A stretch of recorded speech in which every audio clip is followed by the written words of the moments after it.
ಕರ್ನಾಟಕದ ಆದರ್ಶ ರಾಜಕಾರಣಿ B Rachaiah M Shivakumar Chamarajanagar. ಮಾಜಿ ರಾಜ್ಯಪಾಲರಾದ ದಿವಂಗತ ಬಿ ರಾಚಯ್ಯನವರು ರಾಜ್ಯ ಕಂಡ ಅತ್ಯುತ್ತಮ ಆದರ್ಶ ರಾಜಕಾರಣಿಯಾಗಿದ್ದು ಅವರಿಗೆ ಮುಖ್ಯಮಂತ್ರಿ ಆಗುವ ಎಲ್ಲ ಅವಕಾಶ ಇತ್ತು ಎಂದು ವಿಧಾನ ಪರಿಷತ್ ಸದಸ್ಯ ಶಿವಕುಮಾರ್ ಹೇಳಿದರು. ತಾಲೂಕಿನ ಆಲೂರಿನ ಚಿರಶಾಂತಿ ಧಾಮದಲ್ಲಿ ನಡೆದ ದಿವಂಗತ ಗೌರಮ್ಮನವರ ಮೊದಲನೇ ವರ್ಷದ ಹಾಗೂ ಮಾಜಿ ರಾಜ್ಯಪಾಲ ದಿವಂಗತ ಬಿ ರಾಚಯ್ಯರವರ 26ನೇ ವರ್ಷದ ಸಂಸ್ಮರಣೆ ಕಾರ್ಯಕ್ರಮದಲ್ಲಿ ಭಾಗವಹಿಸಿ ಅವರ ಸಮಾಧಿಗೆ ಮಾಲಾರ್ಪಣೆ ಮಾಡಿ ಗೌರವ ನಮನ ಸಲ್ಲಿಸಿ ಸ್ಮಾರಕದಲ್ಲಿ ಅವರ ಛಾಯಾಚಿತ್ರಗಳನ್ನು ವೀಕ್ಷಿಸಿ ಮಾತನಾಡಿದರು. 50 ವರ್ಷಗಳಿಗೂ ಹೆಚ್ಚು ಕಾಲ ರಾಜಕಾರಣದಲ್ಲಿದ್ದ ಬಿ ರಾಚಯ್ಯನವರು ದೇಶಕ್ಕೆ ಕಂಡ ಅತ್ಯುತ್ತಮ ರಾಜಕಾರಣಿಯಾಗಿದ್ದರು. ಅವರ ಸಾರ್ವಜನಿಕ ಜೀವನ ನಮ್ಮಂತಹ ಯುವ ರಾಜಕಾರಣಿಗಳಿಗೆ ಮಾದರಿಯಾಗಿದ್ದಾರೆ.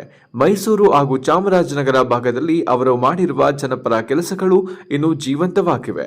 ಸಚಿವರಾಗಿ ರಾಜ್ಯಾದ್ಯಂತ ಪ್ರವಾಸ ಮಾಡಿ ಉತ್ತಮ ಕಾರ್ಯಕ್ರಮ ನೀಡುವ ಮೂಲಕ ಜನಾನುರಾಗಿ ರಾಜಕಾರಣಿಯಾಗಿದ್ದರು. ಅವರ ವಹಿಸಿಕೊಂಡ ಖಾತೆಗಳನ್ನು ಸಮರ್ಥವಾಗಿ ನಿಭಾಯಿಸಿ ಜನರಿಗೆ ಅನುಕೂಲ ಮಾಡಿಕೊಟ್ಟಿದ್ದರು. ಅವರ ಸೇವೆ ಜನಪ್ರಿಯತೆಗೆ ಮುಖ್ಯಮಂತ್ರಿ ಆಗುವ ಅರ್ಹತೆ ಇತ್ತು. ಆದರೆ ನಾನಾ ಕಾರಣಗಳಿಂದ ಅವಕಾಶ ತಪ್ಪಿತು. ಇದುವರೆಗೂ ದಲಿತ ಮುಖ್ಯಮಂತ್ರಿ ಆಗಲಿಲ್ಲ, ನೋವು ಇದೆ ಎಂದರು. ಬಿ ರಾಚಯ್ಯನವರ ಪುತ್ರ ಕೊಳ್ಳೇಗಾಲ ಕ್ಷೇತ್ರದ ಶಾಸಕ ಎಆರ್ ಕೃಷ್ಣಮೂರ್ತಿ ಮಾತನಾಡಿ, ಪೂಜ್ಯ ತಂದೆಯವರಾದ ರಾಚಯ್ಯನವರ 26ನೇ ಸಂಸ್ಮರಣೆ ಹಾಗೂ ತಾಯಿಯವರಾದ ಗೌರಮ್ಮನವರ ಪ್ರಥಮ ವರ್ಷದ ಪುಣ್ಯ ಸ್ಮರಣೆಯನ್ನು ಏರ್ಪಡಿಸಿದ್ದು, ಅವರ ಅಭಿಮಾನಿಗಳು ಹಿತೈಷಿಗಳು ಹೆಚ್ಚಿನ ಸಂಖ್ಯೆಯಲ್ಲಿ ಭಾಗವಹಿಸುವುದು ಅವರ ಜನಪ್ರಿಯತೆಗೆ ಸಾಕ್ಷಿಯಾಗಿದೆ. ಅವರ ಮಕ್ಕಳಾದ ನಾವು ಅವರು ಆದಿ ಮಾರ್ಗದರ್ಶನದಲ್ಲಿ ಸಾಗುವ ಮೂಲಕ ನಿಮ್ಮೆಲ್ಲರ ಪ್ರೀತಿ ವಿಶ್ವಾಸಕ್ಕೆ ಅಭಾರಿಯಾಗಿದ್ದೇವೆ ಎಂದರು.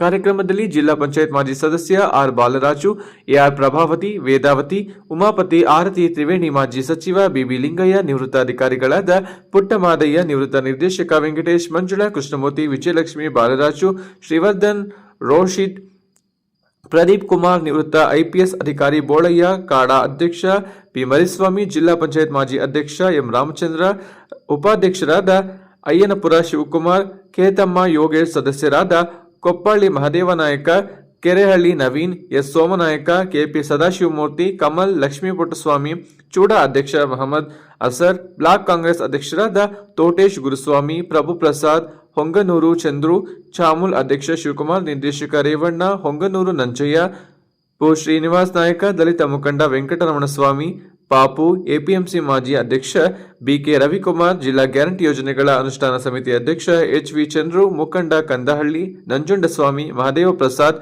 ಚಿನ್ನು ಮತ್ತು ಆರ್ಎಂಎಸ್ ಸ್ವಾಮಿ, ನಾಗೇಂದ್ರ ಕೋಡಿ, ಒಗನೆ ಮಂಜು, ಆರ್ ಮಹಾದೇವರು, ಗೌಡಿಕೆ ಶಿವಪ್ಪ, ರವೀಶ್, ಶಮಿತ್, ಸೋಮು, ನಂಜೇಗೌಡ, ಮಾಂಬಳ್ಳಿ, ನಂಜುಂಡಸ್ವಾಮಿ, ರೋಟರಿ ಅಧ್ಯಕ್ಷ ಕಾಗಲವಾಡಿ ಚಂದ್ರು, ಚಿಕ್ಕಮಹದೇವು, ಆಲೂರು ಮಲ್ಲಣ್ಣ, ಒಂಗನೂರು ಚೇತನ್, ಕುಟುಂಬ ವರ್ಗ ಇತರರು ಭಾಗವಹಿಸಿದ್ದರು. ವರದಿ ಒಮ್ಮ ನಂಜುಂಡನಾಯಕ, ಪ್ರಜಾಪವರ್ ಟಿವಿ, ಚಾಮರಾಜನಗರ.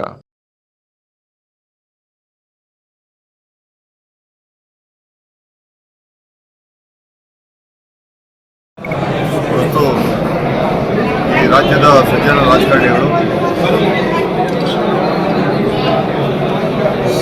ಶೋಷಿತ ಸಮುದಾಯಕ್ಕೆ ರಾಜಕೀಯವಾಗಿ ಬಹಳಷ್ಟು ಗೌರವ ಮತ್ತು ಸಾರ್ವಜನಿಕ ಬದುಕಲ್ಲಿ ಹೇಗಿರಬೇಕಂತ ಒಂದು ದಿಕ್ಸೂಚಿನ ಹಾಕೊಟ್ಟಂಥ ಶ್ರೀಯುತ ಬಿ ರಾಚಯ್ಯನವರು ಮತ್ತು ಅವರ ಧರ್ಮಪತ್ನಿಯಾದಂಥ ಗೌರಮ್ಮನವರ ಮೊದಲನೇ ಪುಣ್ಯತಿಥಿ ಭಾಳ ಇಂಪಾರ್ಟೆಂಟಾಗಿ ಅವರಿಬ್ಬರು ಐಡಿಯಲ್ ಕಪಲ್.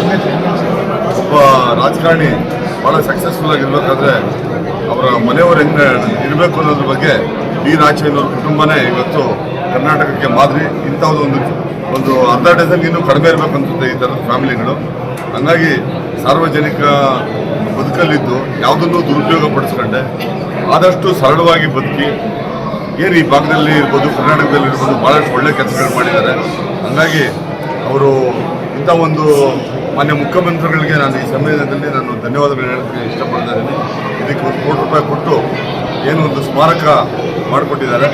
ಅದನ್ನು ಜನ ಪ್ರತಿಯೊಬ್ಬರೂ ಬಂದು ರಾಜ್ಯದವ್ರ ಬದುಕನ್ನ ನೋಡಬೇಕು. ಯಾಕಂದರೆ ಅಧಿಕಾರ ಒಂದು ಪಂಚಾಯಿತಿ ಮೆಂಬರ್ ಆಗಿದ ತಕ್ಷಣ, MLC ಆಗಿದ ತಕ್ಷಣ, MLC ಆಗಿದ ತಕ್ಷಣ ಇವತ್ತು ಆಟಿಟ್ಯೂಡ್ ಚೇಂಜ್ ಆಗಿಬಿಡುತ್ತೆ. ನಿರಂತರವಾಗಿ 40 ವರ್ಷಗಳ 50 ವರ್ಷಗಳ ಕಾಲ ಅಧಿಕಾರದಲ್ಲಿದ್ದರೂ ತನ್ನ ಸರಳವಾದ ಬದುಕು ಮತ್ತು ಅವರ ವ್ಯಾಲ್ಯೂಸ್ ಹೆಂಗಿರ್ಬೇಕಂತ ನಮಗೆಲ್ಲರಿಗೂ ಮಾದರಿ.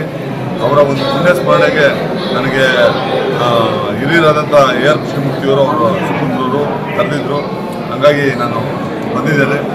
ನನ್ನ ಗೌರವ ಸಮರ್ಪಣೆ ಮಾಡಿ ಇಡೀ ಚಾಮರಾಜನಗರ ಜಿಲ್ಲೆಗಲ್ಲ, ಮೈಸೂರು ಜಿಲ್ಲೆಗಲ್ಲ, ಇಡೀ ಕರ್ನಾಟಕಕ್ಕೆ ಮತ್ತು ಈ ದೇಶಕ್ಕೆ ಮಾದರಿಯಾದಂಥ ಒಬ್ಬ ರಾಜಕಾರಣಿ. ಆದರೆ ಈ ರಾಜ್ಯಕ್ಕೆ ಅವರು ಮುಖ್ಯಮಂತ್ರಿ ಆಗದೆ ಹೋಗಿದ್ದು ಅದು ಅವರು ಸಾರ್ವಜನಿಕ ಜೀವನದಿಂದ ಹೊರಗಡೆ ಬಂದು 30 ವರ್ಷ 35 ವರ್ಷಗಳಾದ್ರೂ ಇವತ್ತುವರೆಗೂ ಅದು ನೆರವೇರಲಿಲ್ಲ. ಎಲ್ಲ ಅವಕಾಶಗಳು ಇತ್ತು ಅವ್ರಿಗೆ. ಅವತ್ತು ಅದ್ರ ಬಗ್ಗೆ ನಾನು ಮಾತಾಡಕ್ಕೆ ಹೋಗೋದಿಲ್ಲ.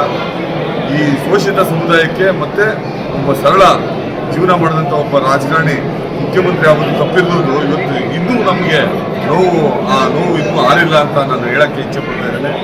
ಅವರ ಐಡಿಯಲ್ಸ್ ಏನಿದೆ ನಮ್ಮಂತವ್ರಿಗೆಲ್ಲ ಸ್ಫೂರ್ತಿಯಾಗಿದೆ ಅಂತ ನಾನು ಹೇಳೋಕ್ಕೆ ಇಚ್ಛೆ ಪಡ್ತಾ ಇದ್ದೇನೆ.